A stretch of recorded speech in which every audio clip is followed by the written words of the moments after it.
오늘 시대분별 금요 시리즈 중에 시대분별 시리즈가 있습니다. 13번째 시간입니다. 오늘 제목은 코로나로 인한 락다운. 락다운은 뭐냐면 격리, 봉쇄 이런 뜻이죠. 코로나로 인한 락다운에서 성도는 어떤 태도로 있어야 할까요? 성도는 어떤 태도로 있어야 할까요? 예전에 제가 제목을 쓰는 것을 보면 어떤 태도로 있어야 하나 뭐 이런 식이었지만 제가 얼마나 부드러워졌습니까?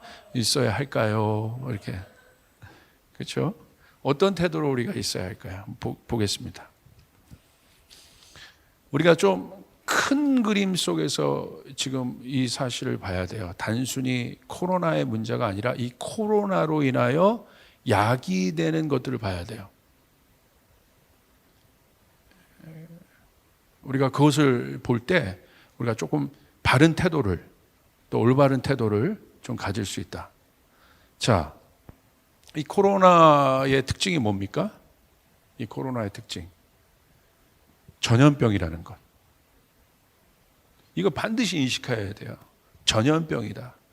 이게 뭐 심각하다, 심각하지 않다. 그걸 떠나서 전염병이란 건 뭐예요?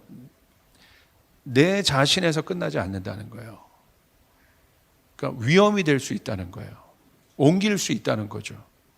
그러니까 이 전염병이란 건 뭐냐면 공동체적 문제라는 거예요. 이게 개인의 문제가 아닌 거예요.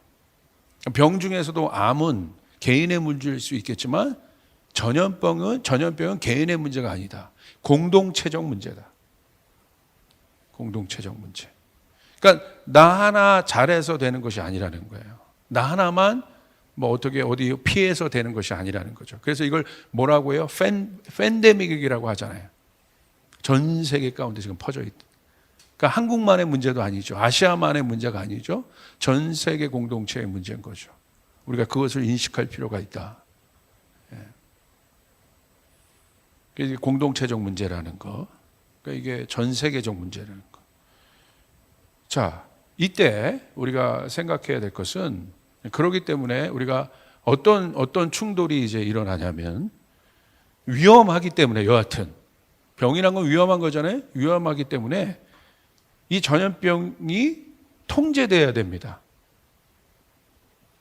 번지지 못하도록. 그러니까 전염병이 나타날 때 항상 어떤 일들이 있었어요? 이것을 통제할 수 있는 권력이 급부상합니다. 힘이 급부상해요. 파워가. 그걸 누가 담당했습니까? 합법적 권위를 수여받은 정부가 통제하기 시작하죠. 그리고 통제해야 되죠. 안 그러면 어떻게 되겠습니까? 그냥 끝나는 거죠. 그러니까 이 정부가 어떤 모양의 형태를 가져요? strong government라는 거예요. 강한 정부. 그러니까 강한 정부의 대두입니다. 강한 정부의 출현이라는 거예요. 근데 여기까지 우리가 합리적으로 용납할 수 있어요. 이해할 수 있어요. 논리적으로. 맞아. 필요하지. 질서를 잡아야 되니까. 또 이 상황이 공동체적 문제니까 이 공동체적 권위를 갖고 있는 합법적 정부가 이 일에 대해서 강한 권력을 가지고 힘을 가지고 통제해야 되지. 누구든지 다 용납하고 합리적으로 여러분 이 문제를 우리가 이해해 볼 수 있다는 거예요. 그런데 결국 이 문제가 결국 어디로 가게 되느냐? 이 통제는 항상 자유와 갈등을 이룹니다. 통제는 항상 자유와 접촉점에 있어요. 그러니까 자유는 통제받지 않는 상태예요. 구속되지 않은 상태예요.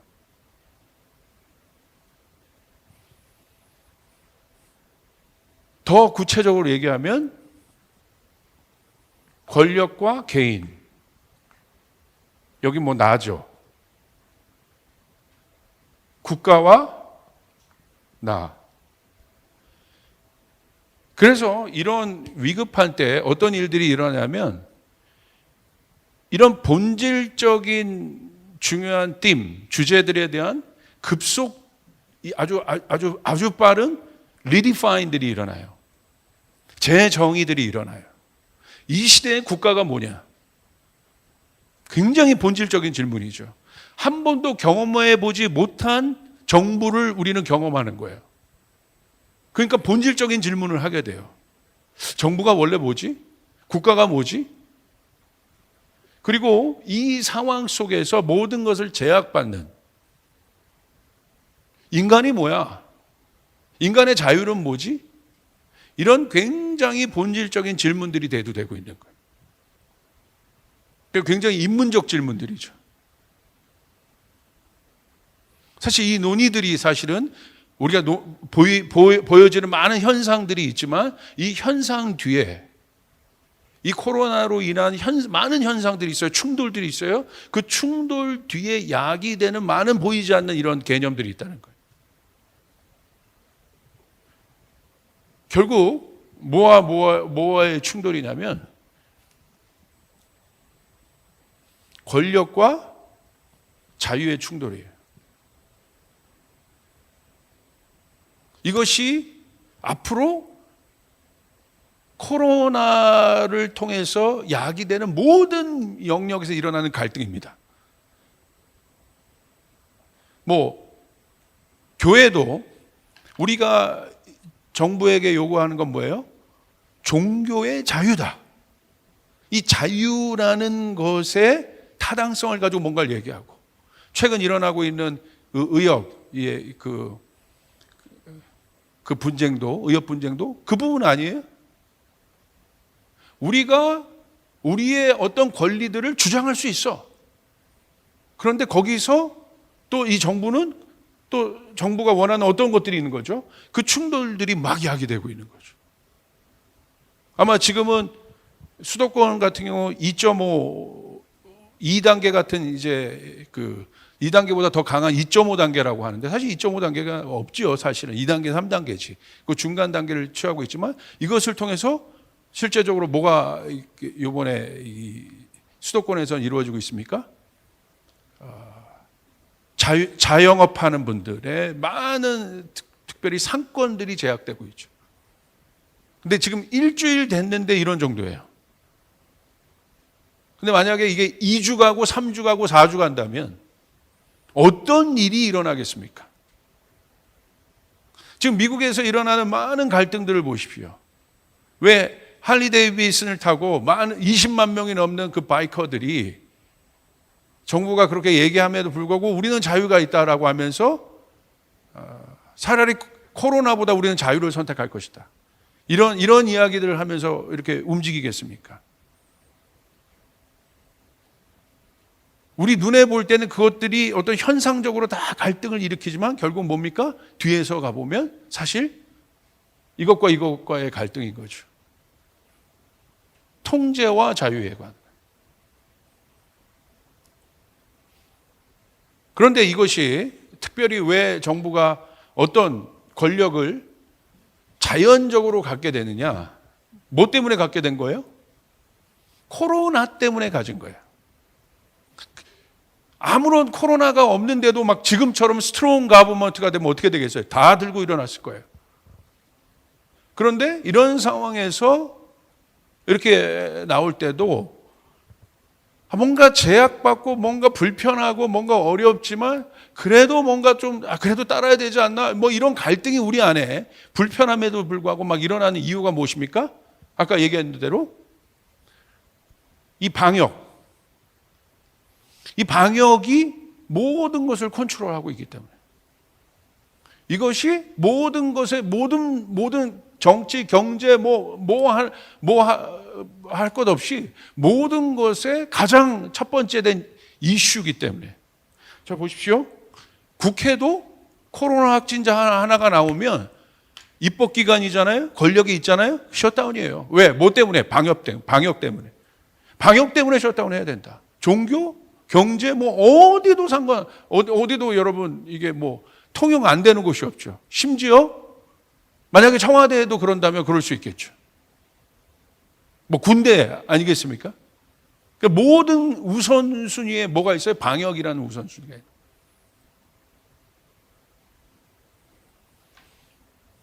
그에 맞서는,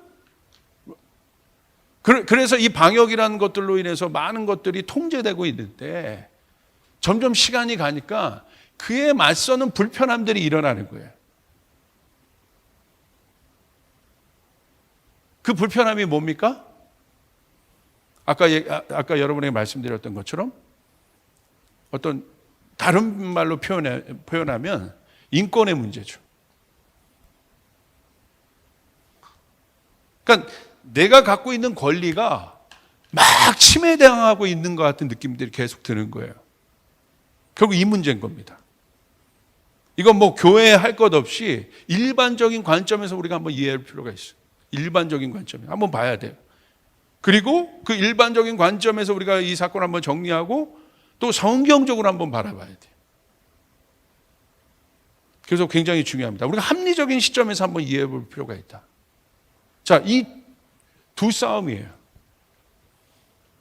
일어나고 있는 모든 것들이. 자, 그래서 제가 그 앰네스티 인터내셔널이라는 여러분 국제 사면위원회라고 여러분 아시죠? 전 세계적으로 한 300만 명 이 회원을 보유하고 있고, 그리고 억울한 그 법 처리에 그 법 집행을 당한 사람들 위해서 있는 국제적인 조직이죠. 앰네스티 인터내셔널. 그 특별히 양심수석방을 위해서 많이 뛰고 있죠. 근데 여기서 이 부분에 대해서 분명히 언급을 했어요. 코로나19라는 이 사태에 대해서 코로나19와 인권이라는 글이 있어요. 거기 가보면. 앰네스티 인터내셔널에 가보면. 자, 강력한 정부 또 방역을 기점으로 해서 스트롱 가버먼트가 일어나는 것에 대한 이해를 함과 동시에 그러나 경고하고 있는 것이 있어요. 그게 뭐냐? 건강권이라는 이 글을 썼는데, 건강권이라는 것들을 다루었는데 제가 한번 좀 읽어드리겠습니다. 거기서 이런 글들이 좀 써 있어요. 아마 화면으로 나갈 겁니다. 누구나 자신의 생명, 건강을 지킬 권리가 있다. 거의 모든 국가는 건강권을 보호하라는 내용이 담긴 국제인권조약을 비준한 상태다. 때문에 국가는 사람들의 건강과 생명을 보호하기 위해 필요한 모든 예방, 치료 조치를 취해야 한다. 자, 여기서 우리가 주목해야 될 문장이 이겁니다. 국가는 사람들의 건강과 생명을 보호하기 위해 필요한 모든 예방, 치료 조치를 취해야 한다. 굉장히 합리적이죠. 국가가 이런 권력, 또 이 코로나19라는 이 전염병, 전 세계 팬데믹이 이루어지고 있는 상황에서 국가가 사람들의 건강과 생명을 보호하기 위해 필요한 모든 예방 치료를 취해야 한다. 국가에게 이런 권력이 있다. 인정을 해줍니다. 그래서 지금 실제적으로 많은 나라들에서 많은 정부들이 강력한 힘을 가지고 이것들을 대처하고 있죠. 비상 상태를 선포하고 모든 영역에 절대적인 권한을 갖습니다. 국민의 생명을 보호하고 한다는 명분 아래 강력하게 움직이는데, 아까 여러분이 말씀드린 이때 합법적으로 이 권력을 갖고 있지만 이때 대두되는 문제가 뭐냐? 충돌되고 있는 문제가 뭐냐? 앞으로 이 문제는 더 심화될 거라는 거예요. 인권에 대한 문제라는 거예요. 권리에 대한 문제. 그래서 코로나19와 인권이라는 이 글에도 이 앰네스티 인터내셔널이라는 이 단체가 국가 권력이 이 비상사태 때 이렇게 강해지는 것에 대해서 인정을 해줍니다. 그것에 대해서 뭐라고 하는 게 아니에요. 당연히 그럴 수 있다. 그러나 염려하는 건 뭐냐면 이런 염려들을 하는 거예요. 어떤 염려를 하느냐? 코로나19와 인권에 대해서 이제 여러 가지 염려 사항들이 나오는데, 첫 번째 격리 조치라는 염려가 있어요. 뭐라고 기록되어 있냐면, 이것도 제가 그 글을 읽어드릴게요. 감염병에 노출되거나 증상을 보이는 사람들이 외부인과 접촉하지 못하도록 차단하는 것, 각국에서 다양한 격리 조치가 시행되며 사이즈도 개인으로부터 도시 전체까지 가능하잖아요. 개인도 격리할 수 있고 도시 전체까지도 락다운할 수 있어요. 이게 락다운이에요. 개인의 이동 자유 제약 시행 방식에 따라 임의적인 자유의 박탈로 이어질 수 있다. 그런데 임의적인 자유의 박탈로 근데 이루어질 수 있다. 권리가 있고 그렇게 할 수 있지만 이것이 임의적인 자유의 박탈들로 일어날 수 있다. 따라서 격리 조치를 시행할 때에는 정당한 목적이 있어야 하고 공공복지의 증진을 위해 필수 불가결한 상황이어야만 한다. 무조건 그렇게 할 수 있다는 것이 아니에요. 이런 상황이기 때문에 강력한 정부가 무조건 우리는 방역을 위해서는 이렇게 해야 된다 라고 무조건적으로 그 권리를 인정하고 있지 않다는 거예요. 그러니까 꼭 돼야만 하는 상황에만 그럴 수 있다는 거예요. 남용하지 말라는 거예요.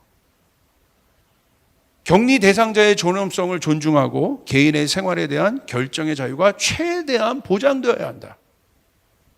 자, 강력한 정부를 인정했어요. 방역법이 모든 것보다 우선순위 되는 것도 인정했어요. 그러나 그렇게 될 때 약이 되는 문제들도 이야기하고 있는 거예요. 두 번째, 과도한 사생활 침해.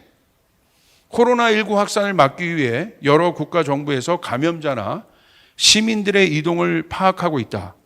자, 여기 나옵니다. 디지털 기술을 이용한 감시가 확정되고 있는 것이다. 공중보건 비상사태를 해결하기 위해 이런 디지털 감시가 일부 허용될 수는 있다. 무조건 허용된다는 게 아니에요. 일부 허용될 수 있다. 굉장히 조심해야 한다. 이런 문제들에 대해서. 교회에서 말하는 게 아닙니다. 지금 제가 말하는 거. 국제인권, 이 인권을 위해서 오랫동안 뛰어온 단체에서 이 성명을 낸 거예요, 지금. 인정하면서. 하지만 이런 조치는 비상사태에 한정된 제한된 임시조치이며 무소불력으로 쓸 수 있는 조치가 아니라는 거예요. 내가 원하면 다 쓸 수 있는 조치가 아니라는 거예요. 제한된 것이다, 이 권력이. 이 스트롱 가버먼트가 갖고 있는 이 권력, 이 코로나 사태 때 주어진 이 권력이 무소불위하지 않다는 거예요. 조심하라는 거예요. 그렇게 되지 말게 하라는 거예요.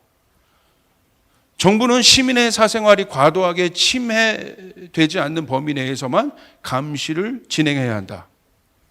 조치를 시행할 때는 반드시 강력한 인권 보호 조치가 뒷받침되어야 한다. 이렇게 기록되어 있습니다. 강한 정부의 출현은 필수 불가결한 것이지만 이에 나타난 부작용도 만만치 않다는 거예요. 이것이 지금 야기되고 있는 이야기들이에요. 우리가 사는 이 삶 속에서. 그리고 제가 볼 때는 이 문제가 앞으로 더 증폭될 겁니다. 처음에는 여러분 교회로만 굉장히 이 어려움이 왔죠. 근데 사람이 사실은 자기의 어떤 그 모든 사람들은 그 자유함이 있거든요. 특별히 이 자유민주주의 안에서는. 그 자유가 보장된 거거든요. 근데 그것이 뭔가 계속 침해되기 시작할 때는 교회를 향해서 막 뭐라고 했던 사람들도 자기가 갖고 있는 어떤 영역이 계속 침해된다고 할 때는, 이것이 장기화될 때는, 여러분 제가 볼 때는 전 장담 못해요. 거기도 아마 장담 못할 거예요. 이것이 나의 어떤 사생활과 자꾸 연결된 어떤 일들이라고 한다면, 그리고 이것이 장기화된다면 이런 문제는 이제는 곳곳에서 일어날 수 있는 거예요. 왜 제가 이런 문제들을 다루느냐? 우리가 세상 속에 있잖아요. 교회가 세상 속에 있잖아요. 눈만 뜨면 이런 뉴스들이 하루 종일 들려와요. 우리가 어떻게 기도해야겠습니까? 어떻게 이 시간들을 뚫고 나가야겠습니까? 그래서 제가 일반적인 관점들 한번 소개해 주는 거예요. 자, 이때 문제가 있습니다. 자, 이 경고들을 했어요. 인정도 하지만 우려도 이야기했어요. 그런데 여기서 우리가 단서를 달아야 될 것이 있습니다. 단서를 달아야 될 것. 이 모든 것이 또 생각해 보십시다. 이 자유만 또 주장하다 보면 누가 통제할 겁니까? 그것도 어렵죠. 그러니까 우리는 그 권력을 갖고 있는 기관에, 그 정부에 또 순응할 수밖에 없어요. 따를 수밖에 없어요. 근데 여기 단서가 있어요. 우리가 보여지는 현상은 뭐예요? 한 7개월, 8개월 지났는데 점점 더 강력해지고 있다는 거예요, 정부가. 사실 이런 이야기는 이미 오래전부터 많은 학자들 사이에서 아마 앞으로 미래는 이런 일들이 일어날 것이다. 강력한 권력을 가진 정부들이 일어나게 될 것이다. 라고 많은 곳에서 사실은 발표가 됐던 이야기들이에요. 이 코로나와 맞물리지 않아서 그렇지. 그런 이야기, 민족주의가 대두되기 시작할 때, 왜냐하면 민족주의가 지금 계속 대두되고 있잖아요. 트럼프 출연 이후에. 그러니까 점점 더 어떻게 돼요? 전 세계 정부가 근본주의화 돼가고요. 그게 특징이었어요. 그때 나왔던 많은 논문들이 바로 그런 논문들이었어요. 강력한 정부가 돼도 될 것이다. 근데 그것이 코로나와 지금 딱 맞물린 것이죠. 정말 우리가 보는 것처럼 강력하게 올라가고 있어요. 뭐 비단 우리나라만 그러겠습니까? 어느 나라가 지금 정부가 힘이 약하겠습니까? 강력하죠. 그래서 많은 학자들이 지금 많은 논문들을 지금 쓰고 있어요. 글들을 쓰고 있어요. 이 문제에 대해서. 제가 여러분에게도 아마 아주 간략하게 얘기했지만, 그 한동대학교 또 국제정치 쪽, 관계 쪽 교수님이신 김준영 교수, 저도 이분에게 좀 배웠는데, 이분이 지금 정부에서 일을 하고 계세요.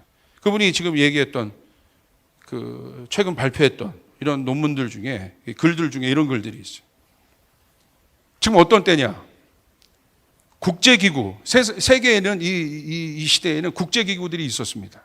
국제기구가 필요해요. WHO라는 국제기구가 필요하고 IMF라는 국제기구들이 있어요. 많은 국제기구들이 있어요. 왜? 함께 살아가야 되는 세상이니까 필요합니다. 뭐 국제재판소도 있죠. 그리고 국제협력을 했어야 돼요. 그러니까 뭐 나토라든지 많은 기관들이 있잖아요. 또 유엔도 있고 국제협력. 그리고 지금까지는 어떤 시대였냐? 다자주의의 시대였어요. 국제기구, 국제협력, 다자주의. 그래도 이런 시대, 이런 기구들이 굉장히 영향력이 있었던 그런 시대입니다. 그런데 지금 어떤 시대가 됐느냐? 이 코로나 이후에.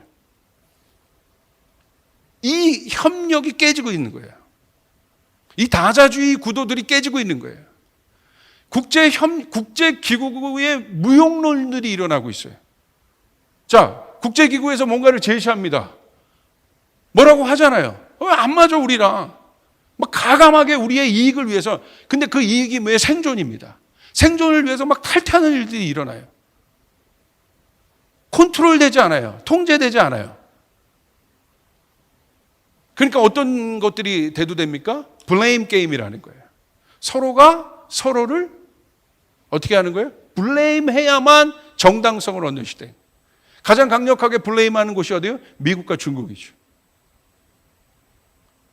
국가와 국가 사이에, 공동체와 공동체 사이에, 사람과 사람 사이에. 지금 교회도 뭘 받고 있습니까? 블레임을 받고 있어요. 그러니까 또 우리도 아니라고 블레임해요.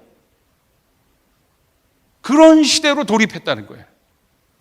그래도 다자기구가 영향력이 있었고 국제협력이 영향력이 있었는데 그렇게 갔다는 거예요. 여기서 대두되는 아주 중요한 문제가 있습니다. 이때에 국가론이 대두되는 거예요. 국가론. 이 국가론은 특별히 그 국가를 통치하고 있는 정부의 형태를 말합니다.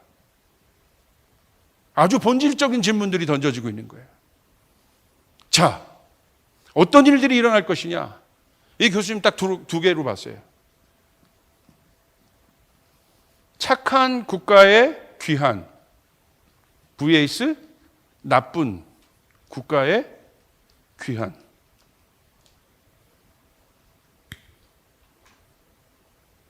이 두 국가론의 싸움이다. 자, 보세요. 우리가 이런 권위를 다 줬습니다. 스트롱 가버먼트에 대한 인정이 있었습니다. 근데 우리가 마지막으로 할 질문이 이건 거예요.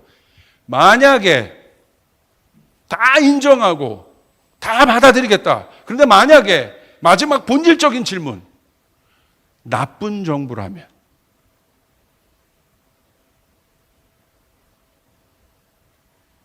문제가 달라지는 거예요.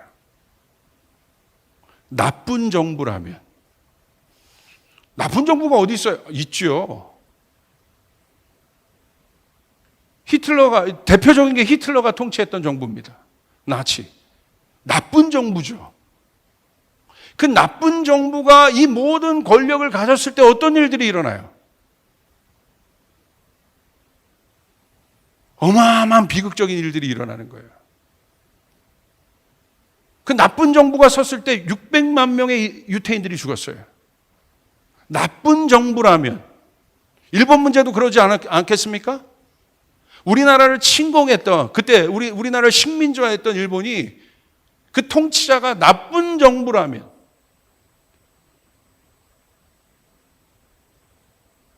여러분, 북한도 어떻겠습니까? 북한, 결국 본질은 뭐예요? 국가론. 그 북한을 통치하고 있는 시스템이 나쁜 정부라면, 그 나쁜 정부가 이렇게 강력한 권력을 갖고 있다면 문제가 달라지는 거예요. 우리의 태도가 달라지는 거예요. 우리의 자세가 달라지는 거예요. 자, 반대로 착한 정부라면 오케이. 아까 착한 정부로의 귀환, 나쁜 정부로의 귀환, 이 일들이 일어날 것이다. 착한 정부라면 여러분 뭐 할 것 없겠죠. 왜 고민합니까? 그러나 더 구체적으로 얘기하면 하나님의 법과 법을 대적하여 일어나는 정부라면 교회는 어떤 위치에 있겠습니까? 앞으로 우리 성도들은, 우리가 신앙생활하는 이때는 우리들은 어떤 위치에 서게 될까요, 여러분? 이거 우리의 문제입니다, 실제적으로. 그래서 뭘 하는 거예요? 색안경을 끼면 안 되죠. 분별해서 보려고 하는 거예요. 제가 계속 설교하죠. 데이터에 속으면 안 된다. 분별력을 가져야 된다. 진리의 말씀으로 봐야 된다. 휩쓸리면 안 된다. 이건 게임이 달라지는 거예요. 영적인 정부도 마찬가지죠. 하나님의 정부는 선한 정부예요. 아멘. 가버먼트입니다. 통치하시잖아요. 사단의 나라도 있어요. 사단의 나라의 정부는 어떤 정부입니까? 모든 것이 하나님을 대적하여 일어나죠. 전쟁이죠. 지금은 그러므로 지금 보세요. 야기되는 모든 일들은 뭐와 뭐의 싸움이에요. 지금 사실 코로나로 보여지는 것 같지만 네 편 내 편의 싸움이에요.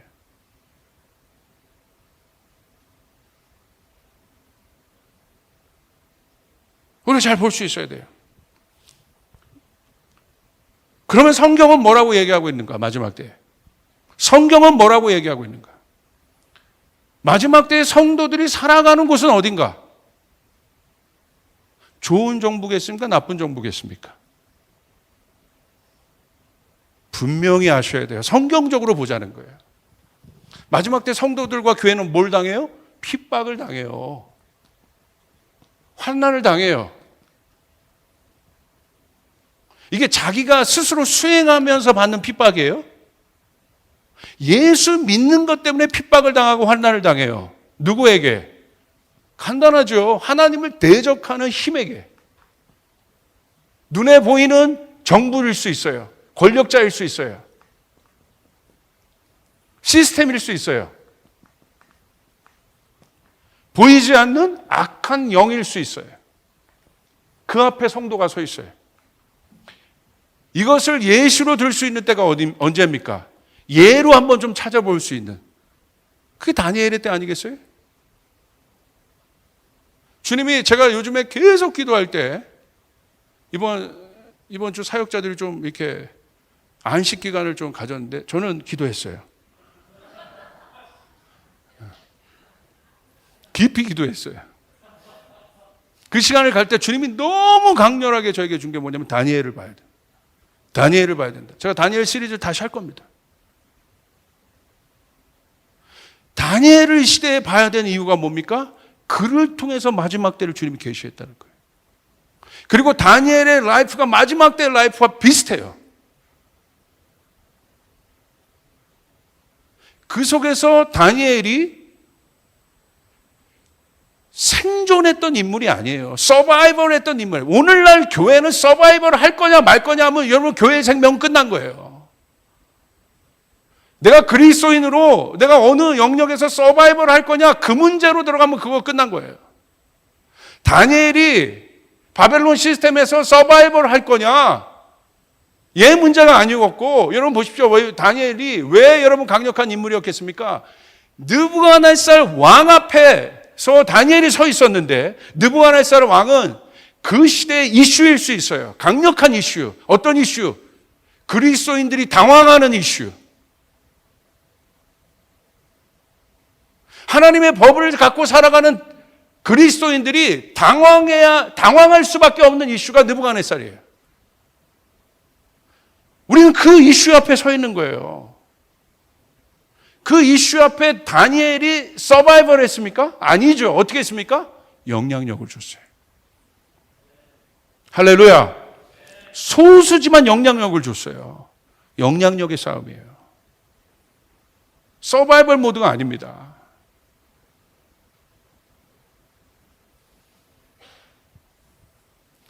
다니엘도 여러분 보십시오. 하나님의 법을 지키다가 그 강한 정부에 의해서 어떻게 됩니까? 락다운 돼요. 격리됩니다. 봉쇄됩니다. 조금 주목해 볼 것이 있어요. 다니엘서 6장 4절부터 5절 한번 보세요. 많은 힌트들을 우리가 얻을 수 있어요. 다니엘이 하나님을 경외하여 나가니까 또 그 정부에 많은 선한 영향력들을 주니까 그것을 시기하는 세력들이 있었습니다. 사실 실제적인 사람이지만 그 뒤에 악한 영이 있는 것이죠, 사실은. 그냥 그 시기 정도가 어떤 시기였어요? 제거하려고 하는 시기. 그냥 아예 죽여버리는 거예요. 그런데 어떻게 다니엘을 죽이냐는 거예요. 뭐 암살한 게 아니에요. 몰래 잠입해가지고 뭡니까 킬러를 보내서 죽이고 그런 차원이 아니에요. 시스템적으로 다니엘을 눌러요. 자 보세요. 6장 4절 이렇게 기록되어 있습니다. 이에 총리들과 고관들이 국사에 대하여 다니엘을 고발할 근거를 찾고자 하였으나 아무 근거 아무 허물도 찾지 못하였으니 이는 그가 충성되어 아무 그릇됨도 없고 아무 허물도 없었습니다. 그들이 법령을 뒤져서 다니엘을 고발할 근거를 찾습니다. 지금 여러분 많은 영역에서 이 스트롱 가버먼트가 들어와서 이 모든 것들을 여러분 모든 영역과 충돌을 일으키는 부분이 바로 뭐에 근거해서 법 때문에. 근데 여러분 보십시오. 다니엘이요 철저하게 그 법을 지켰어요. 준수했어요. 제가 우리 교회도 그 어떤 때보다도 지금 이 방역법 이 부분에 대해서 우리 커버넌트 스쿨도 있고 여기도 있지만 얼마나 철저히 지킵니까? 철저히 지키는 거예요.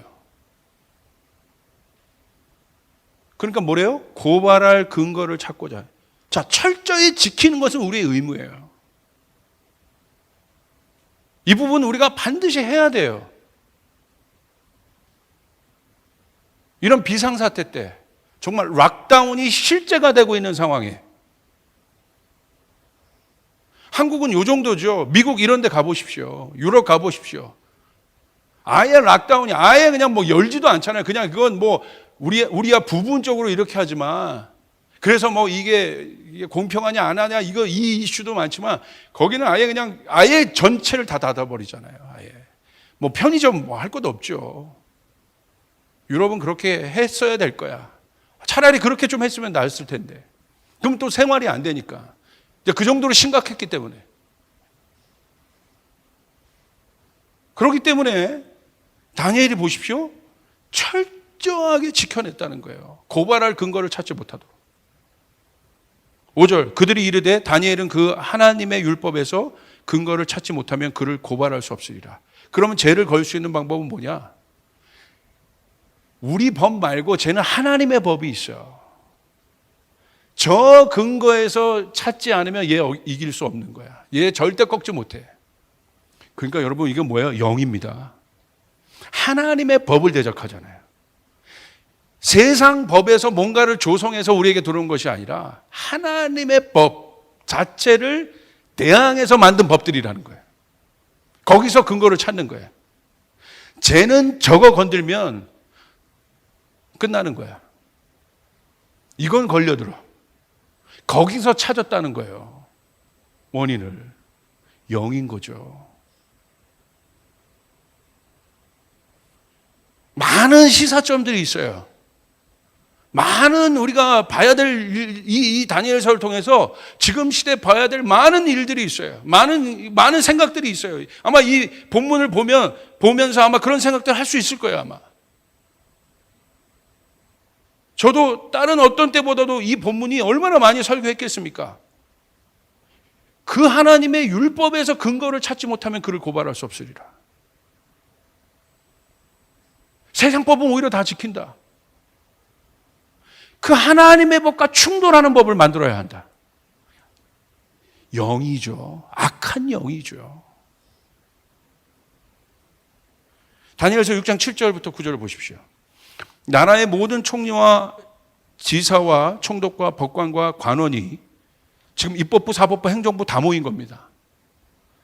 의논하고 왕에게 한 법률을 세우며 한 금령을 정하실 것을 구하나이다.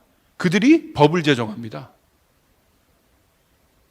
입법부, 사법부, 행정부가 다 모여서 법령을 제정해요. 왜? 지금 법으로는 안 되니까. 근데 그 법을 제정하겠는데 이 법이 어떤 법이에요? 하나님을 대적하는 법이야.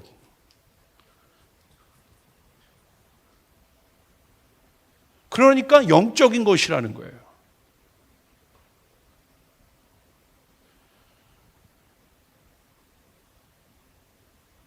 그것은 곧 이제부터 30일 동안 누구든지 왕 이외의 어떤 신에게나 사람에게 무엇을 구하면 사자굴에 던져 넣을 것이다. 왕 말고 다른 사람에게 경배하면 이거는 걸려드는 거야. 이게 법이에요. 다니엘에게 있어서는 하나님의 법이 생명과도 같습니다. 그러나 세상의 법을 무시하지 않았어요. 세상의 법이 필요하죠. 하나님이 세상의 정부를 통해서 일하시니까. 그러나 하나님의 법을 치고 들어와요. 이거 어기면 다니엘은 들어간다. 8절 그런즉 왕이여 원하건대 금령을 세우시고 그 조서에 왕의 도장을 찍어 메대와 바사에 고치지 아니하는 규례를 따라 그것을 다시 고치지 못하게 하옵소서 하며 9절 이에 다리오 왕이 조서에 왕의 도장을 찍어 금령을 내리니라. 그러니까 그 다음부터 이 금령이 내려지니까 뭐예요? 이제 새로운 법이 만들어진 거예요. 그들의 의도대로 국가 전체가 움직였습니다. 사실 이때부터는 뭡니까? 악한 정부죠. 우린 뭐를 선과 악으로 봐야겠습니까? 어떤 이득에 따라 우리가 이권에 따라 여기는 악한 정부고 여기는 선한 정부다 이렇게 봐야겠습니까? 아니, 우리는 교회는 이권단체가 아니잖아요. 하나님의 법이 있는 곳이에요. 할렐루야. 여러분 맞습니까? 그거에 따라 우리는 선과 악을 보는 거예요.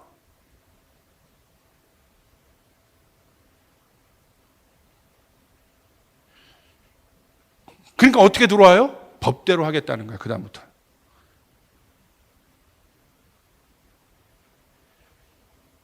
오늘 제가 어떤 그 모임에, 목사님들끼리 모인 모임에서 한 문자를 받았어요.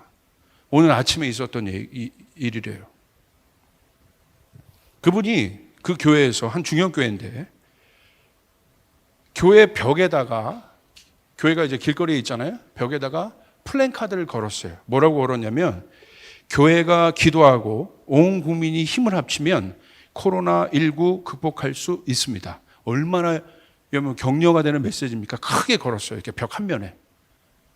그런데 경찰이 왔다는 거예요. 경찰이 왜 왔냐면 누가 신고한 거예요.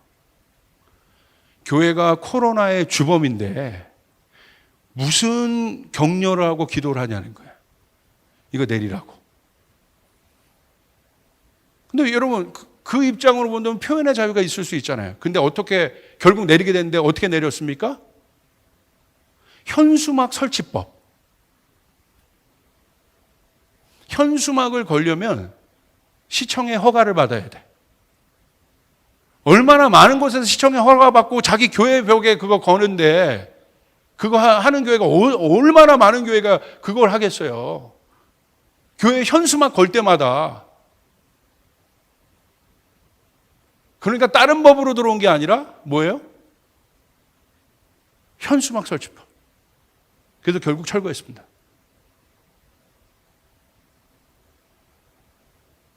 제가 그 사건을 보면서 와, 이렇게 가는구나. 우리 성도들과 교회가 처한 상황이 이렇구나. 우리 성도들이 직장에서 이게 어렵겠구나. 법적으로 뭔가의 불이익을 줄 수도 있겠구나, 실제적으로. 그러면 안 되는데 다른 뭔가 규례들을 만들 수 있겠구나. 그러니까 제가 저희 성도들을 위해 기도할 때 이거 장난이 아니겠다.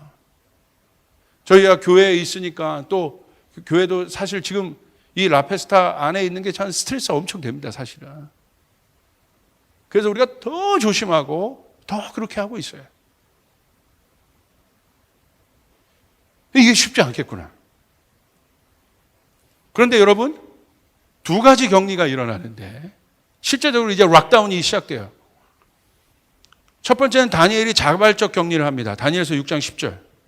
다니엘이 이 조서에 왕의 도장이 찍힌 것을 알고도 자기 집에 돌아가서는 윗방에 올라가 예루살렘을 향한 창문을 열고 전에 하던 대로 3번씩 무릎을 꿇고 기도하며 그의 하나님께 감사했더라.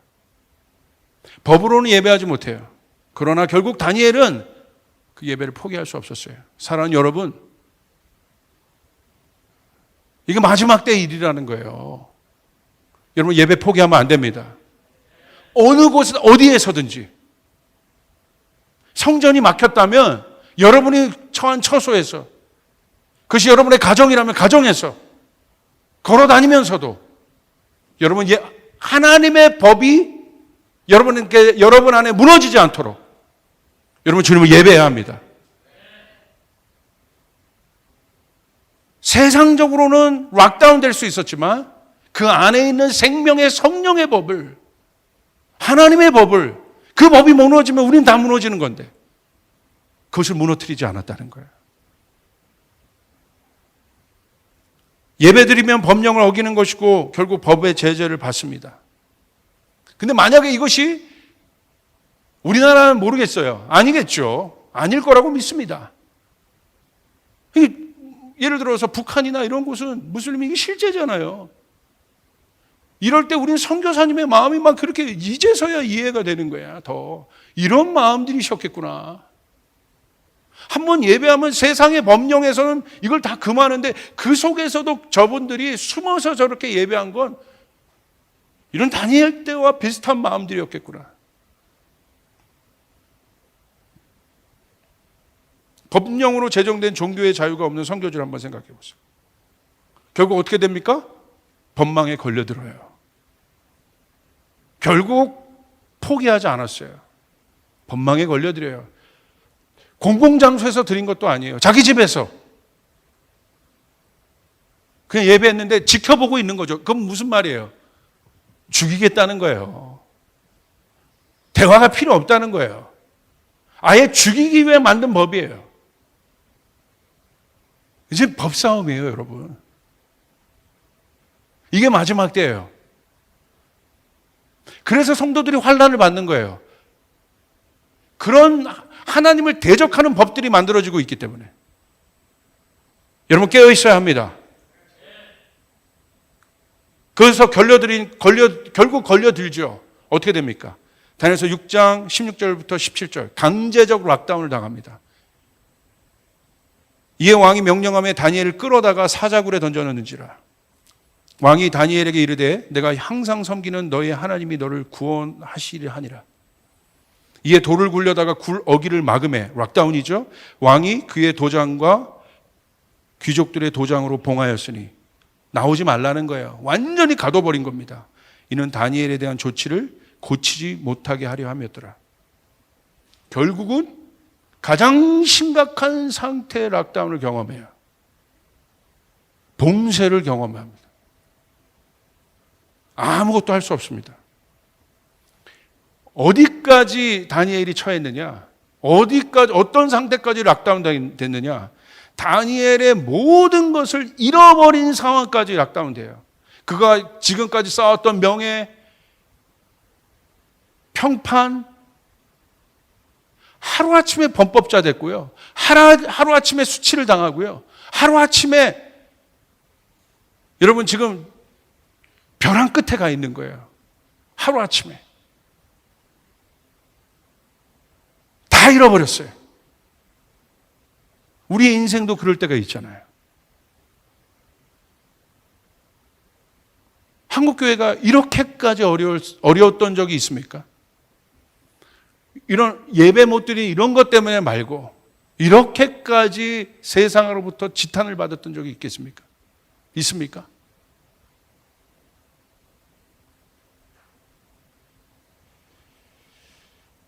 법과의 싸움, 제도와의 싸움이 아니었어요.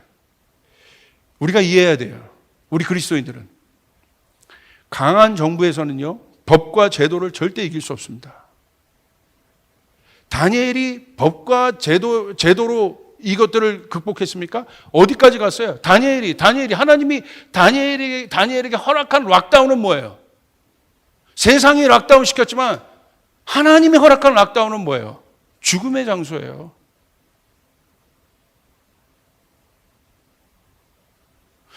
다니엘이 그리스도인이라는 것이 수치스러운 상태예요.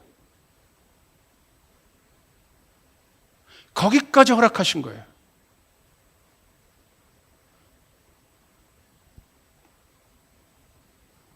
예수님도 보십시오.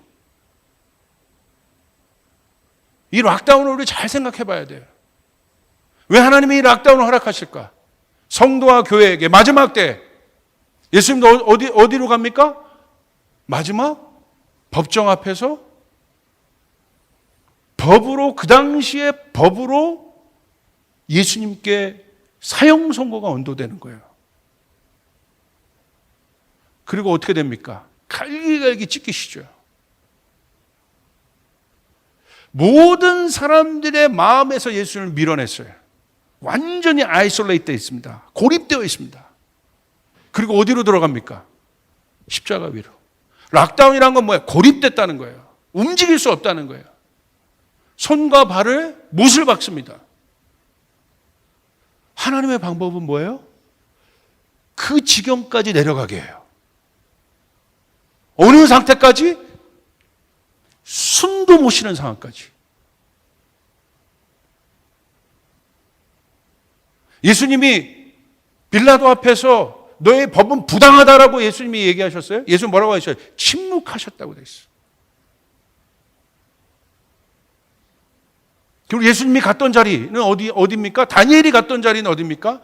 세상이 만든 락다운이 어디예요? 죽음의 장소예요.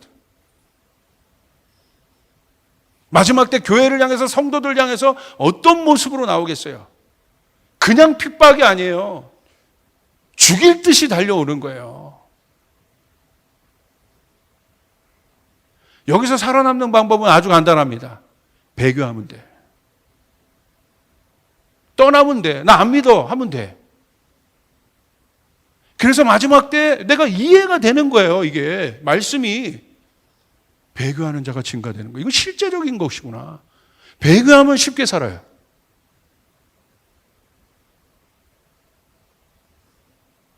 성경에 있잖아요. 배교하는 자가 증가되리라. 배교는 뭐예요? 믿었던 사람들이 믿음을 버린다는 거예요. 그게 배교예요. 안 믿었던 사람들인 것이 아니라 배교는 믿었던 사람들이 믿음을 버리는 것이라. 목사님 너무 심각하게 얘기하시는데요. 시리어스하게 얘기하지 말라고 했으면서 진짜 웃기 위해서 시리어스해지는 거예요, 지금. 다니엘이 처한 시리어스한 상황, 예수님이 처한 그 상황, 세상이 락다운 시켰지만 여러분 우리는 알아야 돼요. 십자가에서 어디까지 내려갈 수 있겠습니까? 십자가에서 나간 예수님의 수치, 그거보다 더한 수치가 도대체 뭐가 있을까요? 벌거벗겼어요. 간 씌웠어요. 온몸을 갈기갈기 찢어놨어요. 조롱합니다. 침을 뱉어요. 이거보다 더한 수치가 어디 있겠어요? 오늘 다니엘이 처한 이 상황을 보십시오. 자기를 신뢰하며 따랐던 모든 사람들이 지금 다 떠난 거예요. 다니엘도. 왕마저도. 강교한 자들에 의해서.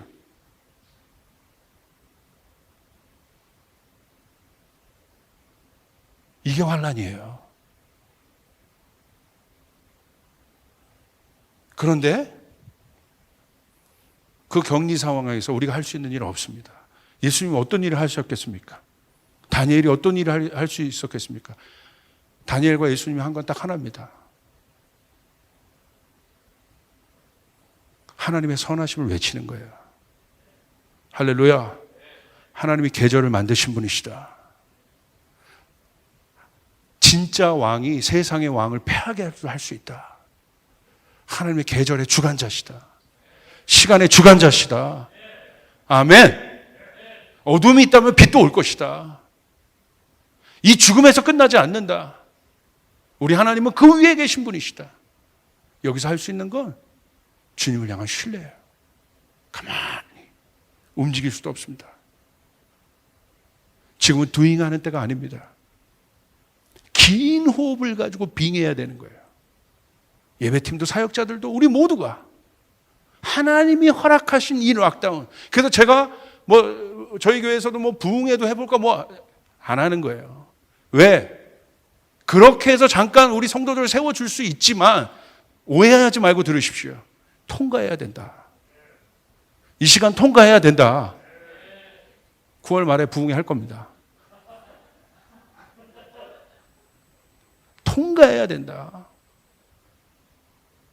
스스로 하나님을 경외함으로 그 자리에서 다니엘의 사자굴에서 십자가 위에서 그 수치의 상황에서 그 모멸감, 그 두려움의 상황에서 하나님을 봐야 된다. 그 하나님을 맞닥뜨려야 한다.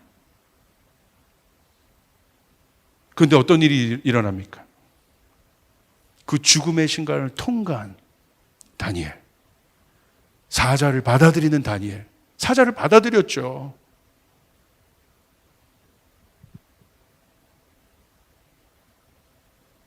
입담으로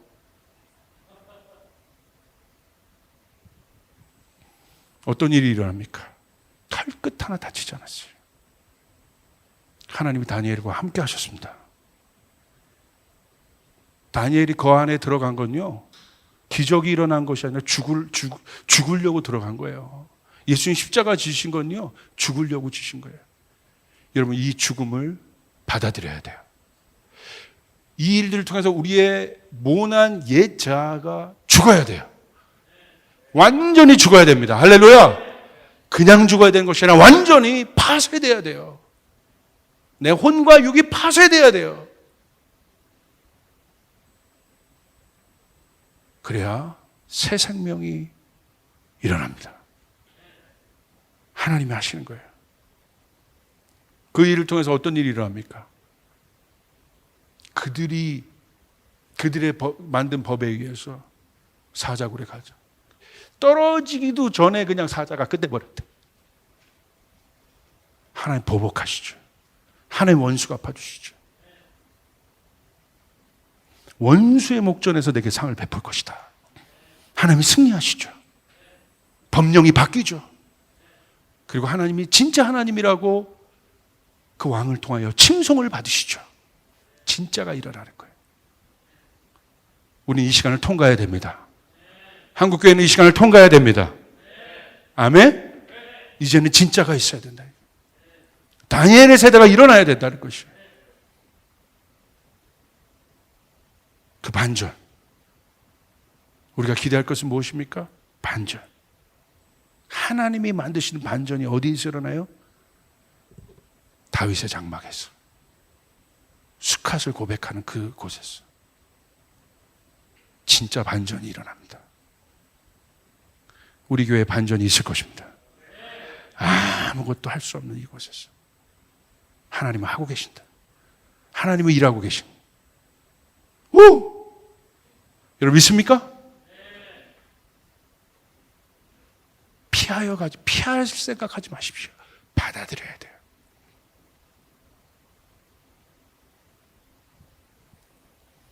마지막입니다. 거룩한 격리라고 했어요. 거룩한 락다운. 제가 한 친구를 소개해 드릴게요. 뉴질랜드에 있는 데이빗 대원체라는 친구예요. 이 데이빗 대원체는 제가 크라이스처치에 있는 교회 목사님 아들인데 그 누나가 MK이고 그 친구도 MK, PK죠. 제가 오랫동안 잘 알아요. 근데 이 친구는 눈이 잘 안 보여요. 한번 사진을 보여주시겠어요? 눈이 잘 안 보여서 어떤 거 하냐면 눈이 아주 앞에 있는 빛 정도만 아주 이 정도 보일 뿐이에요. 아무것도 안 보이는 거의 안 보이는데 저렇게 사물을 가까이 대서 확대해서 정밀화를 그려요. 이 친구가 만든 작품들을 보세요. 이것도 있고요. 그다음 보여주세요. 굉장하죠? 이미 뉴질랜드에서는 유명 인사입니다. 근데 이 친구가 최근 그린 작품이 바로 오른쪽, 크리스마스 트리 같은 거 옆에 있는 오른쪽 작품인데, 거기에 가운데는 시계 모양이 있어요. 시계 모양. 그리고 옆에는 이제 바벨탑 같은 게 있고요. 그 위에는 이제 노아의 방주가 있고 새하늘 가서 있다. 이 친구가 이걸 그렸어요. 그러면서 이런 글을 좀 썼습니다. 한번 보여주세요. A family in lockdown. 노아스 아크. 노아의 방주 안에서 락다운 당한 가족들이라는 거예요. 노아의 가족들. 이걸 이렇게 썼어요. 그 글이 이런 내용이에요. 40 days, 40 nights in the ark. 이게 무슨 내용이냐면 제가 좀 번역을 했어요. 40주야 노아와 그의 가족은 방주에 있었습니다. 그의 가족들과 그들은 보트에 갇혀 있었습니다. confined. 갇혀 있다. 밑줄 쫙. 방주에는 there were no, 과거, 못못이 없다는 거죠. 과거에는, 방주에는 창문, 발코니, 테라스, 인터넷, 전화기, TV, 유튜브, 페이스북, 넷플릭스도 없었습니다. 우리가 락다운 된 상황에 이거 다 있잖아요. 그들은 비 오는 소리만 듣고 있어야 했습니다. 그들이 할 수 있는 일은 시간을 보내는 거예요. 놀면서 시간을 보내고 서로 사랑하며 시간을 보내고. They spend their time playing. 이 spend가 다 걸리는 거예요. 서로 사랑하며 시간을 보내고 가축들을 돌보며 시간을 보내요. 그것이 그들이 하는 일이었어요. 그런데 하나님은 노아의 가족을 돌보셨습니다. 노아는 그 락다운 상황에서 믿음의 사람이며 하나님의 말씀을 순종하는 사람이기 때문이었습니다. 그들이 노아가 락다운 된 것 같은 방주에 있으나 그렇지 않으나 상관없이 그는 하나님의 말씀을 순종하고 믿음의 사람이었기 때문에. Remember, 기억하십시오. 방주 바깥 바다에 바이러스가 창궐해도 그들의 삶이 폭풍의 파도 위에 얹혀진 것처럼 보여도 우리 하나님은 그들을 지켜보고 계신다는 사실을. 아멘. 두려워하지 마십시오. 신실하신 그분을 신뢰하십시오. 그리고 인내함으로 기다리십시오. 이야, 인내함으로 기다리십시오. The rain will stop one day. 비는 어느 날 반드시 멈출 것입니다. 여러분 믿습니까? 이 원데이가 중요해요. 주님이 정한 날, 주님의 때에 반드시 그 비는 멈출 것이다. 세상이 이 비의 팬데믹에 가 있죠. 그리고 뭐라고 써 있습니까? 그리고 무지개가 A rainbow will shine. 무지개가 다시 뜰 것이다. 뜰 것입니다. 그리고 모든 것이 다 좋아질 것입니다. 이 락다운에서, 이 노아의 아크의 락다운에서 풀리는 그들을 하나님은 어디로 인도해 주셨습니까? 뉴노말로 인도해. 새로운 뉴노말. 새하늘과 새 땅이 있는 곳으로. 그곳에서 하나님은 새롭게 예배를 받으셨어요. 너무 귀한 글이에요. 이 락다운 때, 이런 일들이 앞으로 증가되는 때 우리 교회와 성도들은 어떤 자세로, 어떤 태도로 우리 조이풀 성도들은 있어야 할까요?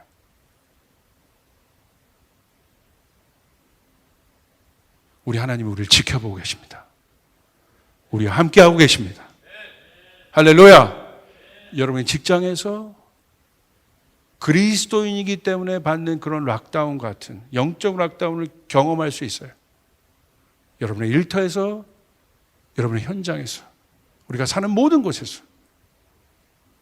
그러나 그곳에서 우리는 일상을 살아내며 노아처럼 그 어떤 때보다도 하나님의 말씀을 묵상하고 하나님을 예배하고,